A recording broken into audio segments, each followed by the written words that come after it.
Maiatzean sartzearekin batera iritsi da urtero bezala oinatira musikegunak musika zikloa. Aurten gainera, musika konposatzaile handi bi omenduko dira musikegunen bitartez. Francisco Escudero eta Jose de Azpiazu, hain zuzen ere. Biek ala biek 100 urte beteko lituzkete aurten beraz, 2012an haien jaiotzaren mendeurrena ospatzen dugu. Maiatzeko 4 domekatan musika eskaintza bana izango da Oñatiko Santana antzokian eta guztietan interpretatuko dira Escudero eta Azpiazuren obrak. Musikegunak zikloko lehen eskaintzan ere, duo auzoka taldeak horixe bere egin zuen besteak beste. Goazen bada musikari bikote gazte hau ezagutzera, donostiarrak dira biak musika eziketa oso antzekoa dute eta etorkizun oparoa dudarik gabe gaur egun musikene kontserbatorioan ikasten dihardute. Ander Telleria akordeoi jotzailea eta Aitor Ukar gitarra jotzailea dira duo auzoka. Hasi nintzen eskusoinua jotzen 10 urtekin eta hau gogoratzen dut zala kotxean nengoen nire gurasoekin eta esan nien musika ikastea nahiko nukela eta beraiek esan galdetu zidaten eta ze instrumentua jo nahi duzu. Eta nik egia esan berdin zitzaidan ze instrumentua jo, ni musika maite nuen eta berdin zitzaidan ze jo. Eta nire ama proposatu zidan eskusoinua jotzea eta hola hasi naiz.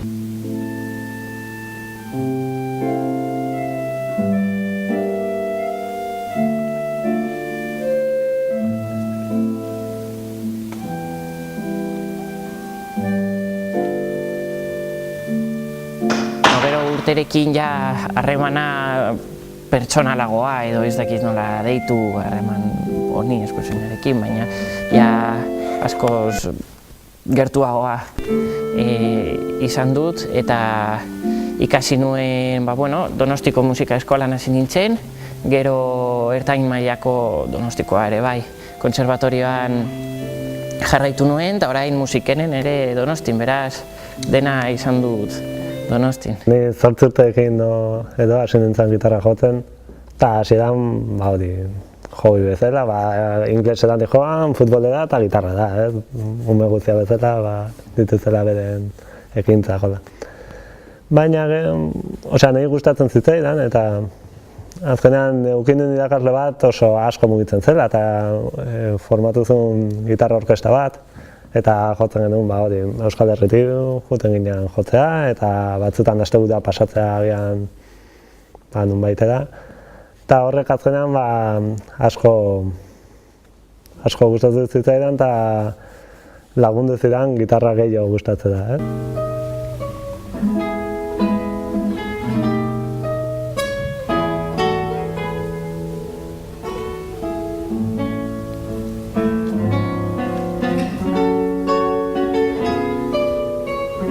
Gero kontserbatorioan sartu nintzen, hori zelako bidea pixkat jarraitzeko musika eskolan egon eta bide naturala hori zen kontserbatorioa jarraitzea. Eta hor ikusi nuen gitarra zelan gustatzen zitzaidan. Musika gehien bat, baina gitarra nokan eskutartean, gitarra.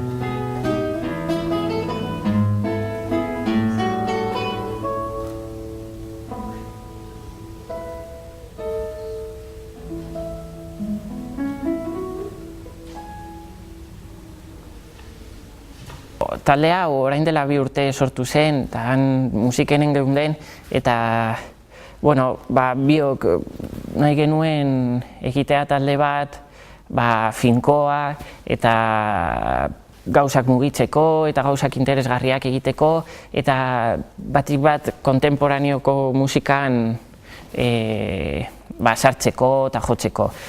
Orduan, Aitor oso ondo ezagutzen nuen, ere ertain mailan geunden estudiatzen Escudero konserbatorioan eta hola hasi ginen, biok Donostikoak gara eta jotzen hasi ginen, bera ere gitarra eta instrumentua bat nun oso ondo prestatzen da musika kontemporaneorako, eta hori eskusoinua bezala, eta orduan, repertorioa bilatzen hasi ginen, eta gero asko gustatu zitzaigun, beste gauza batzuk ere jotzen hasi ginen, errenazimenduko musika, eta gure transkripzioak edo moldaketak ere egiten ditugu, adibidez, La consagración de la primavera, de Stravinsky, eta, hasi ginen, eta oso pozik orain arte.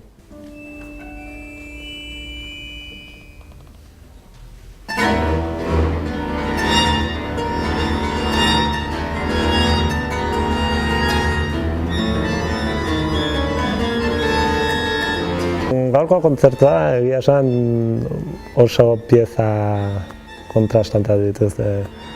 Azkenean jotzen horren nazimenduko fantasia batzuk, 20. mendeko, orain 21. mendeko obra bat, orain dela 3 urte idatzitakoa, gero tango batzuk, bi euskaldunen obrak, Escudero eta Azpiazurenak, azkenean eta gero Satiren gindoperi, pianodako, berez pianodako direna, baina gu moldatu ditugunat. Izango ja dos danzas modernas, dela Boston eta Hamlet. Azkenean Jose Azpiazu obra izugarria dauka, oso handia. Eta ditu pieza oso errexetatik oso zaileta da. Eta azkenean aukeratzeko ze piezan egon nintzen pila bat ikusi eta zer jo bere mendeurrenean. Azkenean pieza asko jo ditut, txikitatik Jose Azpiazu da gitarrista guztiek jotzen dituguna. Eta azkenean hauek aukeratu ditun gustatzen zaizkidalako. Gitarra oso instrumentu zaharra da, gitarra edo gitarraren aintzindariak. Erdia doan erabiltzen ziren laudak, bihuelak edo antzeko instrumentuak. Orduan badaukagu musika, gu jotzen dugun musika errenazimendutik orain arte eta dena originala gitarra dago.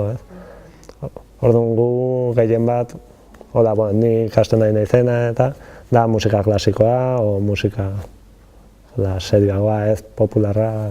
Akordoia daukana da oso flexiblea dela, eta orduan adibidez pop rock musikarekin oso ondo dijoa eta hor eskusoinu asko daude, eta gero klasikoan gehien bat kontemporaneoan jotzen dugu, eta hor bai dagoela eskusoinua oso sartuta ensembleetan edo talde horretan, baina gehien bat eskusoinulariek jotzen dugu gehiago taldeekin bakarrik baino. Baina pixka bat arraroa da, ze ikasketetan asko bultzatzen da solista bezala jotzea eta hori, baina gero, kanpoan, munduan, askoz gehiago jotzen da taldeekin. Niri asko gustatzen zait taldeekin jotzea, eta atzo eduki nuen ere beste kontzertu bat beste talde batekin, eta oso ezberdina da. Zu bakarrik zaudenean beste lan mota bat egin behar duzu, dena funtzionatzeko, eta bikote batekin dena ezberdina da, asko gaitu behar diozu berari, entsaioetan ere, geratu behar zarete, eta asko ezberdina da.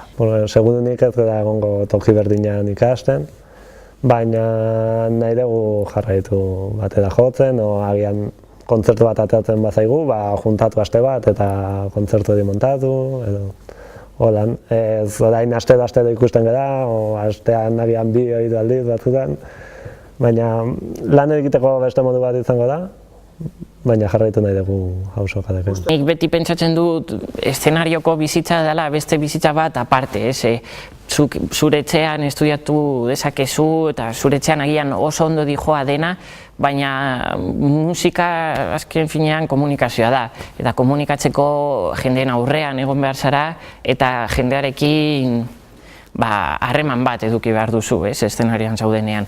Eta orduan guri ere noski, hori beste bide bat da, guk estudiatzen dugu musikenen eta entsaioak egiten ditugu, baina gero noski importantea da kontzertuak izatea eta jende aurrean jotzea.